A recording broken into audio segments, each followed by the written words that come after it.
Morning all of you, welcome to VMP classes. आज हम लोग पढ़ने वाले हैं एक्सरसाइज 1.1 क्लास 9 का, जिसमें पहला क्वेश्चन को आ रहा है क्या शून्य एक परिमेय संख्या है, क्या इसे आप p बाई क्यू के रूप में लिख सकते हैं, जहां p और q क्या हो पूर्णांक हो और क्या q not equal to p, यानी जो p और q होगा, ठीक है, p और q वो आपका पूर्णांक होगा, कोई इंटीजर्स होगा, ठीक है ना। लेकिन जो q होगा वो 0 के बराबर नहीं होगा। जो q का मान रखेंगे वो 0 के बराबर नहीं रखेंगे, यानी 0 नहीं रखेंगे, कुछ ना कुछ उसमें चाहिए।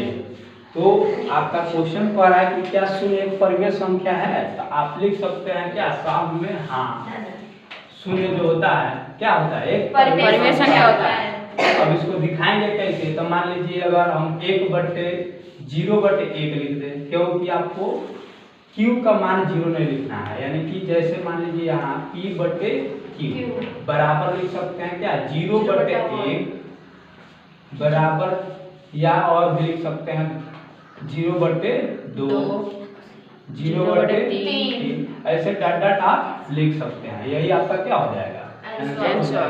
देखिए q का मान क्या हो रहा है 1 2 3, लेकिन 0 है नहीं है, और p का मान आपका 0 है, और 1 में 0 से भाग देंगे, डिवाइड करेंगे तो क्या होगा 0 ही होगा, तो उसमें कोई अंतर नहीं मिलने वाला है। दूसरा क्वेश्चन है आपका 3 और 4 के बीच में 6 परिमेय संख्या ज्ञात कीजिए। तो जो आप लोग 8th में पढ़े होंगे, आप लोग 8वीं क्लास में, ठीक है, 1/2 और a प्लस b, ये रूल होता है। लेकिन यहाँ पे आप लोग को अब रूल के हिसाब से नहीं, अब दूसरे हिसाब से बताया जाएगा। क्वेश्चन नंबर आपका दूसरा है, क्वेश्चन नंबर दूसरा है 3 और 4 के बीच में, 3 और 4 के बीच में, 4 के बीच कितना 6, ठीक है ना। तो सबसे पहले जानेंगे आप लोग कि 3 और 4 के बीच में आप इसके हिसाब से भी लिख सकते हैं, कोई अंतर नहीं मिलेगा। कितना लेके निकालना है, परिमेय संख्या जो होगा 6 निकालना है। कितना निकालना है 6 निकालने का मतलब है जितना परिमेय संख्या का है उसमें 1 जोड़ दीजिए। क्या कर लीजिए 1 जोड़ दीजिए, 7, 6 में 1 जोड़ेंगे कितना हो जाएगा 7, यानी कि 3 में आपको गुणा कर दीजिए 7/7 से, ठीक है। 3 में क्या कीजिए गुणा कर दीजिए 7/7 से। उसी तरीके से 4 में भी गुणा कर दीजिए 7/7 से। कोई अंतर पड़ेगा, 7 से 7 कट जाएगा, 7 से 7 कट जाएगा, 1 बचेगा, 1 से गुणा करिए 3 एकम 3, 4 एकम 4। जो संख्या यहाँ है वही संख्या यहाँ भी आपका है, लेकिन अब गुणा करके दिखाएंगे तो 7 तरीका 21 बटे, और इसके नीचे कुछ नहीं है तो क्या है 1, 7 तरीका 21 और 7 एकम 7 होगा ना। उसी तरीके से 7 चौको 28 और 7 एकम 7, यानी कहने का मतलब 21/7 और 28/7 के बीच में क्या आएगा 22/7, 22/7 कामा 23/7, 24/7, 25/7, ऐसे लिखते जाइए 26/7, 27/7, 27/7, और 28/7 करेंगे तो 28 हो जाएगा, 21/7 करेंगे तो 21 हो जाएगा, यानी 21/7 और 28/7 के बीच में, ठीक है ना, के बीच में 6 संख्या फिर 1 2 3 4 5 6, यही आपका क्या हो जाएगा आंसर हो जाएगा। तो 6 संख्या आपको मिल गया क्या 22/7, 23/7, 24/7, 25/7, 26 और 27/7, यही आपका क्या हो जाएगा क्वेश्चन नंबर 2 का आंसर। कोई दिक्कत फर्स्ट समस्या प्रॉब्लम नो सर, इसको नोटेड कीजिए। क्वेश्चन नंबर 3 सेम 2 के जैसे है, केवल इसमें क्या कर दिया है अपान में दे दिया है, यानी कि बटा में 3/5 और 4/5 कह रहा है। 3/5 और 4/5 के बीच कितना परिमेय संख्या निकालना है बाबू 5, यानी 5 परिमेय संख्या आपको ज्ञात करना है, संख्या ज्ञात करना। आइए फिर इसी तरीके से आप उसको भी कर सकते हैं।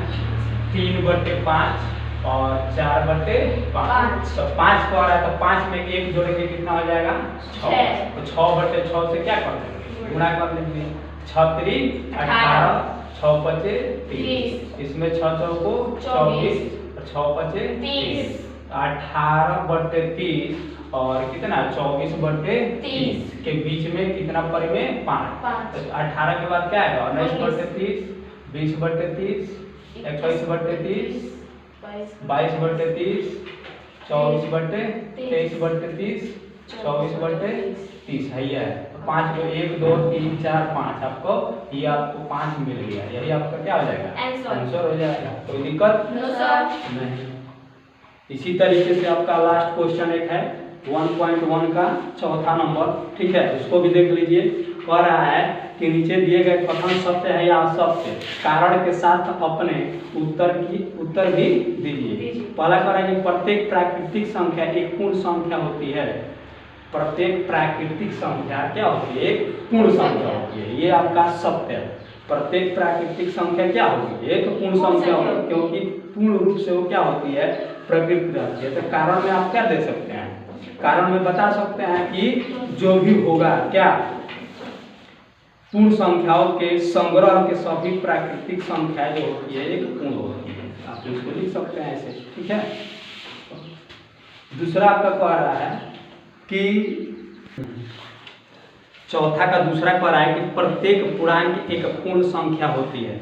प्रत्येक पूर्णांक होता है वो पूर्ण संख्या होती है लेकिन नहीं होती है। तो ये क्या हो जाएगा आपका सत्य हो जाएगा, क्योंकि -2 क्या है पूर्णांक संख्या है लेकिन पूर्ण संख्या नहीं है।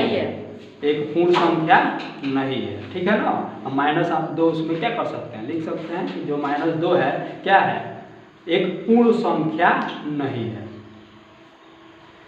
तीसरा कह रहा है कि प्रत्येक परिमेय संख्या एक पूर्ण संख्या होती है। तो प्रत्येक परिमेय संख्या एक पूर्ण संख्या होती है, तो यह आपका असत्य होगा, क्योंकि 1/2 परिमेय संख्या है लेकिन पूर्ण संख्या नहीं है। जैसे 1/2 होता है तो क्या है परिमेय संख्या है लेकिन पूर्ण संख्या नहीं है। परिमेय है लेकिन पूर्ण नहीं है।